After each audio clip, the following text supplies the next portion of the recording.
What's up, Cats fans? Paul here from the Hoops crew to talk about this guy, Ollie Dempsey, and how, through a little bit of luck and circumstances and how things have played out, is now right in the frame to be the 2024 AFL NAB Rising Star.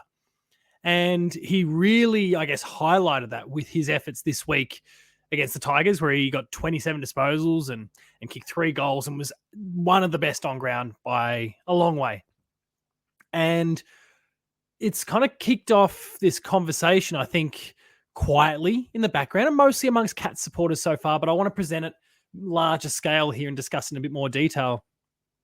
Discuss the possibility that this year could be the year of a Cat winning the Rising Star again. So let's kind of pick through what Ollie's done, and then we'll start to kind of benchmark that against not the rest of the comp as the AFL side he does, but against those who've also been nominated for the Rising Star. Now, as of this time of recording, I'm recording this on a Sunday. There's matches still to be played. The round 12 winner hasn't been announced yet, of course, because the round is not complete. So we are recording this based on the first 11 rounds plus opening round of the season so far. And I am also working on the assumption, and this is why I think we can start entertaining this a little bit, the fact that both Harley Reid and Sam Darcy, who were, I think, up until this point, clear front runners, are probably out of the race now.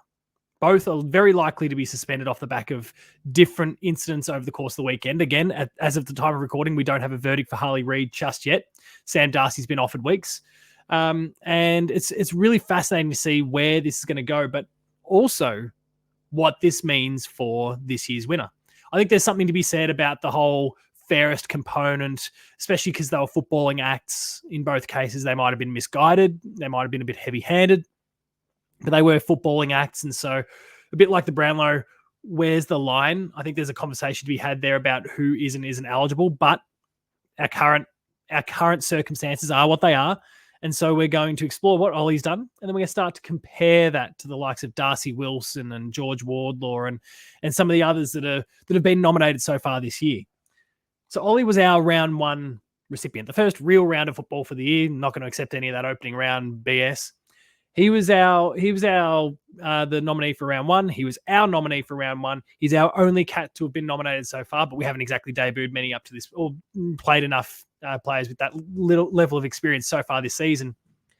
And what we've seen in more recent weeks, as I scroll down here and I get his week-by-week numbers, is a guy who's finding a lot of the ball at different points, and we can see that, his efforts against obviously Richmond this weekend, but we saw it against the Gold Coast, we've seen it against Hawthorn. He's kind of been mid-teens the rest, but he's always involved in what the stats don't necessarily show. Like, he kicks a couple goals himself. What the stats aren't necessarily showing, I don't know if I can get some advanced stats. No, I think for this, it keeps it pretty simple. What we're seeing here is a guy who's heavily influential in thrusts forward. He brings the defensive pressure. We can see it especially in the first 6 to 7 weeks when the Cats were really up and about, and he kind of fell off a little bit like the team did for a while there. And we've discussed all that sort of thing in great detail in the reaction videos and the live post-game live calls. The chaps have been chatting about a lot. There's a whole range of different things that have kind of afflicted the team, and Ollie certainly suffered a little bit for that in the meantime as well. But he's getting his hands on the ball. He's hitting the scoreboard. His scoring involvements, his goal assists, they're right up there. And so he's positioned himself really, really well in this void that's now been created by Sam Darcy and Harley Reid to make a charge for winning the Rising Star this year. But let's take a look at some of the competition and who may or may not have a say in this race before the end of the season. So we flick to another winner, and these are all just in random order that I was kind of searching them and grabbing them. So we search next for Darcy Wilson of the Saints, who you can kind of see he's tracking above average in a range of key stats here. Of course, it's benchmarked against your position as well, and there's a whole bunch of explanation that if you need to kind of look into those sort of things, you absolutely can find out what you need to know there from the AFL website. But let's kind of explore a little bit of what he's been doing. And you can see with Darcy, he's not necessarily having the same highs that Ollie has had, but he's been a little bit more consistent in terms of the number of times he's getting his hands on the ball. He's hitting the scoreboard. If we check that goals column, he's hitting the scoreboard about as often. He's kicked 9 for the year versus Ollie's at 12 now. Ollie's 12-10 versus 9-9. They're actually playing very similar sorts of roles. I'm actually surprised, I guess, That 16.7, I guess he's been classified as a midfielder forward versus whereas the medium forward for Darcy Wilson, which forwards tend to get less of the ball, and so the average is lower, and he's excelling above that. But he is pretty comparable in a lot of ways, in a range of different statistics. But of course, Ollie's done more of the brilliant stuff. I think he's really stood out a lot more. We can compare some of the other stats, tackles and those sorts of things. They're similar in a lot of areas. 29 tackles, 10 goals, 6 to Ollie versus 9 goals, 9, 29 tackles. Like there's a lot of similarities here. Sorry, I shouldn't have said 12-10 before. That was career for Ollie. He's they're AFL fantasy, not that that's a measure, but it's a combination of all these different stats, very comparable. These two are very much in the same sort of ballpark. And Darcy Wilson, now that the market is likely to change a little bit, not that I want to base things on betting and those sorts of things because it's kind of irrelevant, but it is an indicator of what the masses are kind of thinking about this. And Darcy Wilson's considered one of the favorites. So I think Ollie's going to come tearing up this chart sometime soon if he continues to track as he has been, especially more recent weeks. Let's turn our eyes to George Wardlaw next, who was one of the top picks. He's an absolute gun in year 2. Oh, player statistics. He's in his second season, so we can obviously strike year 1 from Knicks. He's played 10 up to this point. He's missed round 6, and I'm sure there was something. Oh, no, sorry. As of the time of recording, North haven't played round 12 yet. But actually, no, they got a bye, right? I don't know. I should know this. There's football on as we speak. They've got the bye this weekend. So I think the thing that is going to hurt George a little bit is the fact that obviously North has lost a lot of football so far, and that definitely doesn't help his case. He's tracking fairly well in a range of areas, but for his position as a midfielder, pretty average. We know he's going to be a beast. George Wardlaw is going to be an absolutely wonderful player, but he doesn't have the flair that Ollie does. He hasn't been able to really assert and dominate in the same way that Ollie has. But again, I would argue he's been more consistent. He's had one genuinely down game there against the Lions. 11 disposals for a midfielder is not great, no matter your level of experience. But I would say otherwise, he's been pretty consistent over the course of the games he's played so far. And that definitely is favourable.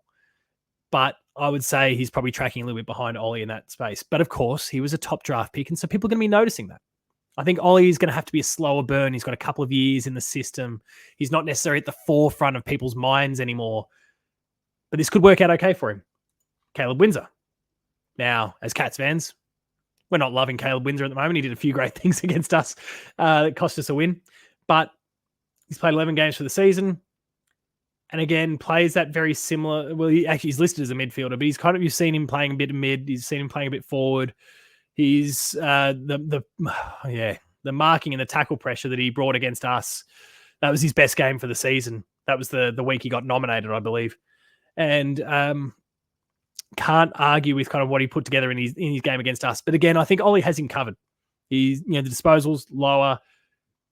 He's in the middle of a live game as I record this, though. The D's are getting pounded by the Fremantle Dockers as we speak. They're down by 51 points. I don't think there's any coming back from that. And I suspect Caleb Windsor's not having an absolute ripper for the Demons as we speak. I'll take a quick look. Where are we? Caleb Windsor. He's had 5 disposals, and it's somewhat into the third quarter.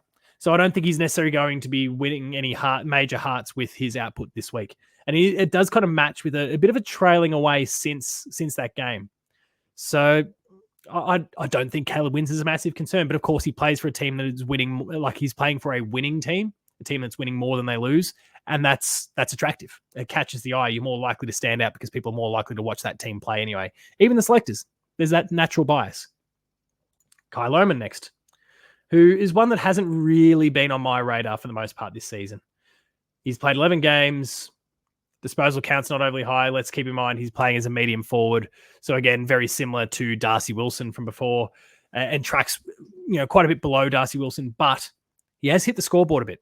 He's kicked 14 goals, 10 so far for the year in a team that is struggling, despite how brilliant Brisbane could and should be. they're struggling, and he's doing a pretty good job in lieu of poor team performances, and that's obviously highlighted by a 5-goal performance against the Tigers back in round 10. That's going to catch eyes. 14 disposals and 5 goals. 5 goals won, actually. He's 6 shots on goal from 14 disposals. Pretty good turnout for a kid that's in his second season. But he's, a bit more up and down. Some of the lows have been really low, but some of those may well have been coming off the bench. I think Ollie's got him covered for the time being.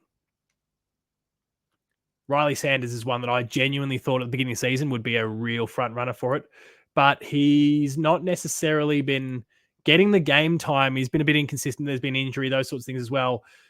He's a bit more up and down. The highs have been good. 22 disposals, 20 disposals, 23, another 20 back with his return game against the Swans, 15 against the Pies. Like there's plenty of good things there. He does track quite well. He's 19 years old. He's got that, he's got that way you want to see a midfielder play. He really brings it. Fits the bill as a midfielder forward. He actually plays that equivalent sort of role. According to the AFL listing for benchmarking those things, he plays that similar role to Ollie. And if you believe that, then Ollie's got him covered in a few of those areas. Not all, but a couple of those areas. And he's behind him in others. But, sorry, that's Ollie again. Lack of game time could be the thing that brings Riley undone here. The fact that he's missed that chunk of games from round 6 to from round 6 through 11. And then, there's buys, there's the doggies performances across the board. His tackling pressure, though, has been extraordinary. He's a bit of a tackling animal, and I love that.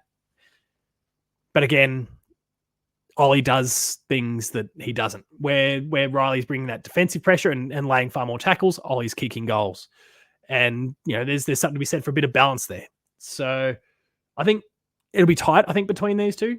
But I would say, as things stand right now, and I know we've got the Geelong lens across these things, but I feel like Ollie's got him covered.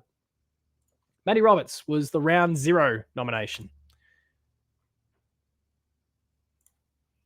And I would say, he's had some brilliant games. He obviously got the round 0 nomination there. But obviously, you kind of have to put that through the lens of only less than half the teams in the competition played that weekend. Honestly, probably deserved one for the game against Richmond, where they lost, mind you. But 27 disposals in that one. It's his best game for the season. Again, a little bit more up and down. There's some inconsistencies in the results. Goal output is obviously a thing as well, but he does play a more defensive role. I think Ollie's okay at the moment, but again, a winning team, and so that adds points. Jed Walter was a fancy going into it because this kid is an absolute beast. But he's played 8 games up to this point, been a bit in and out through, for a variety of different reasons. The Gold Coast form has been up and down as well. Pretty much all his numbers track well below what Ollie's doing. He doesn't get his hands on the ball nearly as much, and he is more of that. He's a key forward, and that obviously makes a big difference. But given that he's a key forward, you'd want to see him hitting the scoreboard a bit more, and he's not really doing that. And so I think Jed Walter, for as much as he's going to be an absolute gem of a player over the years to come, I don't think he's a factor here when it comes to the rising star. And finally, that leaves us with another red-hot fancy with the bookies, Colby McKercher, who, again, absolute jet. I think this is probably the stiffest competition at this point. Colby McKercher, as a midfielder, is, but also can play defensively too, has been tracking really, really well this season. So if I bring up his stats, there was obviously that one game against Geelong, but I believe he got injured in that one. I can't totally recall, to be honest. We were just kind of belting him, so it was all a bit of a blur. But this is a great player who's had some really high highs. Look at these last 3 games, 32, 30, and 30 disposals. He's really found form. He's gotten white hot in recent weeks, and he's absolutely surged up the market as a result. And it's just really going to be a matter of whether he can sustain that. North has shown signs in recent games. While they've still been kind of comprehensively beaten in a lot of them, they've shown signs that they could be starting to turn things around, that they can kind of start to work with Clarko's game plan. But I don't know. If he can sustain what we've seen in his last few games, but he's obviously missed a couple since, then it feels like he's the walk-up winner at this point in the absence of Harley Reid and Sam Darcy. But I mean, he's in and out. He's been in and out a bit. He's had injuries, and that works against you at the end of the day. So let's circle back in on Ollie, who is tracking better than a lot of the players we've gone through here in a lot of key stats. Ollie Dempsey, I know right now, and I took a look at some odds and those sort of things beforehand, is tracking like $41 in some different markets, and is considered a rank outsider. I think a game like the one we've just seen against Richmond plays a big part in things changing there. And I think when people go and take a look at some of the stats and talk about the things that we're talking about today, they'll see a consistency here that is present with Ollie, with some highs along the way, a level of consistency with Ollie that has not been present through most of the other players that we've seen nominated for the Rising Star so far. And that, to me, I think that's important. You may not necessarily go out and do a Colby McKercher and get 30 disposals in multiple games or consecutive games even. You may not have a bag of 5 like we were discussing before, but consistency, I think, is the more important thing.